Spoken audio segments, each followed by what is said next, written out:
Cette année-là, j'étais fatiguée, mais vraiment fatiguée. On avait beaucoup travaillé en plaine et je n'avais qu'une envie. Les fêtes de Noël arrivaient.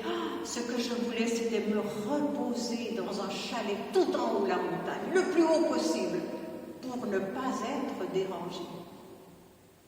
Me dites-vous, qu'un matin, c'est vrai qu'il n'y avait pas de bruit, je n'entendais rien du tout. La neige était tombée, mais le truc vraiment en paquet, c'était magnifique. Et j'entends du bruit. Je ne comprends pas d'où vient ce bruit. Je descends l'escalier et j'aperçois une petite chèvre, mais qui me regarde avec des yeux perçants. Et elle me prend le tablier et elle m'indique que je dois la suivre. Mais attends, petite chèvre, tu te trompes, tu n'es pas chez toi. Mais tu n'es pas chez toi. Et elle remonte dans la cuisine et elle lui offre au front un bol de sel. Et la petite chèvre se régale, on voit très bien que dans sa tête, il faut partir. Et elle reprend le tablier et elle lui demande de repartir. La jeune femme comprend. Elle prend son manteau, elle prend les bottes, elle prend son chapeau et tout, et elle suit la petite chèvre. Mais la petite chèvre, qui était venue depuis le haut de la montagne, eh bien, elle avait fait des empreintes avec ses pas dans la neige. Et là, elle n'avait qu'à enfiler ses sabots dans l'autre sens et elle remontait. Mais quant à elle, eh bien, elle devait la suivre tout en glissant, en faisant attention. Mais petite chèvre, attends un peu, attends. Ils arrivent près de la forêt, là où il y a les érolles. L'érole, c'est un grand sapin. Normalement, il est vert, mais avec la neige, il était tout gris. Et à côté, il y avait les mélèzes qui avaient perdu leurs aiguilles, et il y en avait partout dessous qui formaient un tapis rond. C'était magnifique. J'ai quand même regardé parce que c'était beau. Et bien, la petite chèvre, elle me regardait en me disant qu'il ne fallait pas perdre de temps. Je comprenais absolument. Lorsque nous sommes arrivés sur la hauteur et qu'on a dépassé cette forêt, on est redescendu dans une plaine. Et plus loin, je voyais qu'il y avait 5 petits chalets. Ils étaient tous fermés. Mais lorsque je me suis approchée, non, il y en avait 4 qui étaient fermés et un qui avait les fenêtres, les volets ouverts. Et j'étais ravie. La petite chèvre est allée directement dans son chalet.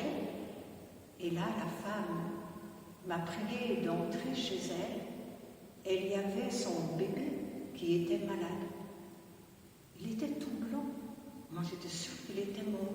Mais il me disait, non, il faut le sauver absolument, absolument. Je n'avais pas de téléphone, je n'avais rien du tout, je ne pouvais pas communiquer. Je suis toute seule ici. Et j'ai compris que je devais en parler à ma chèvre.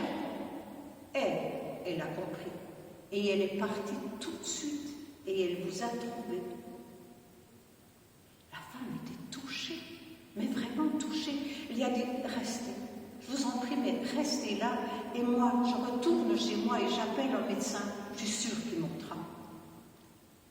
Tout s'est passé donc comme ça. L'enfant a été sauvé.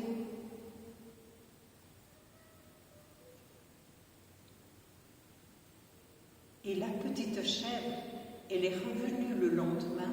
C'était jour de Noël. Et la femme avait retrouvé à la cave un bas. Elle se dit, si des fois elle revenait, eh bien, je vais le remplir. Et elle y a mis des fruits, elle a mis même des médicaments, elle a mis des petits jouets pour l'enfant, elle l'a rempli. Elle l'a mis sur la chèvre, elle lui a mis même une petite clochette. Et comme elle avait du vernis, elle venait de vernir des pipes dorées et des boules de Noël, elle a pris ses pinceaux et elle y a mis ce vernis à ses cornes. Elle était magnifique. Et les gens étaient arrivés pour Noël, quand ils l'ont vue passer, ils ont dit, ah, mais c'est la petite chèvre de Noël, qu'elle est belle cette petite chèvre. Et on l'a appelée toujours la chèvre de Noël, même en été. Mais elle a vieilli, la chèvre de Noël. Et elle n'avait bientôt plus sur ses cornes, elle n'avait bientôt plus de vernis. Et elle devenait toute grise, et sa barbe était grise aussi. Tout le monde la trouvait intelligente. On ne parlait plus de la chèvre de Noël. On On l'appelait le grand professeur.